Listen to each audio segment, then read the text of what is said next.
There's no feeling more intense than starting over.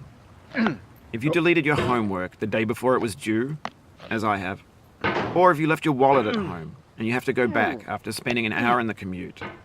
If you won some money at the casino and then put all your winnings on red but it came up black. If you got your best shirt dry cleaned before a wedding and then immediately dropped food on it. If you won an argument with a friend and then later discovered that they just returned to their original view. Starting over is harder than starting up. If you're not ready for that, like if you've already had a bad day, then what you're about to go through might be too much. Feel free to go away and come back. I'll be here. Alright, thanks for coming with me on this trip. I'll understand if you have to take a break at any point. Just find a safe place to stop and quit the game. Don't worry, I'll save your progress, always. Even your mistakes. This game is a homage to a free game that came out in 2002, titled Sexy Hiking. The author of that game was Jazuo, a mysterious Czech designer who was known at the time as the father of B games. And B games are rough assemblages of found objects. Designers slap them together very quickly and freely, and they're often too rough and unfriendly to gain much of a following. They're built more for the joy of building them than as polished products. In a certain way, Sexy Hiking is the perfect embodiment of a B game.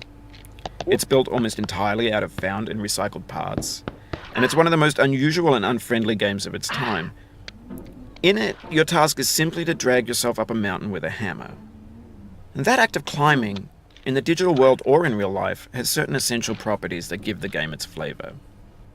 No amount of forward progress is guaranteed. Some cliffs are too sheer or too slippery, and the player is constantly, unremittingly in danger of falling and losing everything.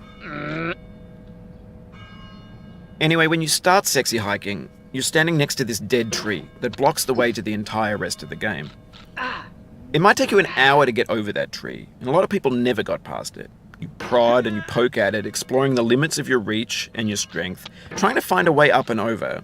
And there's a sense of truth in that lack of compromise. Most obstacles in video game worlds are fake. You can be completely confident in your ability to get through them once you have the correct method or the correct equipment or just by spending enough time.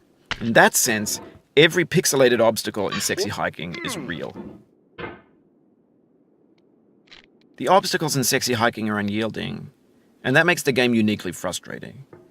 But I'm not sure Jazuo intended to make a frustrating game. The frustration is just essential to the act of climbing, and it's authentic to the process of building a game about climbing. A funny thing happened to me as I was building this mountain. I'd have an idea for a new obstacle, and I'd build it, test it, and it would usually turn out to be unreasonably hard. But I couldn't bring myself to make it easier. It already felt like my inability to get past the new obstacle was my fault, as a player rather than as a builder.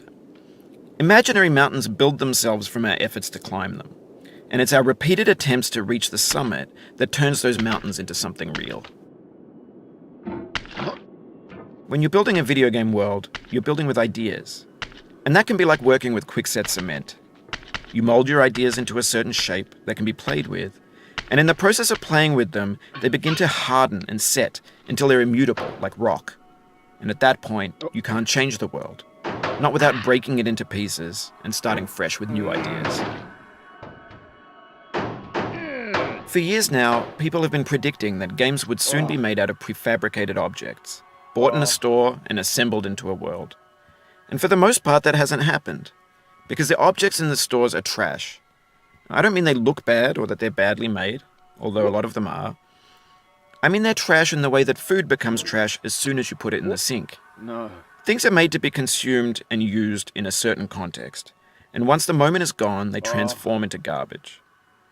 In the context of technology, those moments pass by in seconds. What? Over time, we've poured more and more refuse into this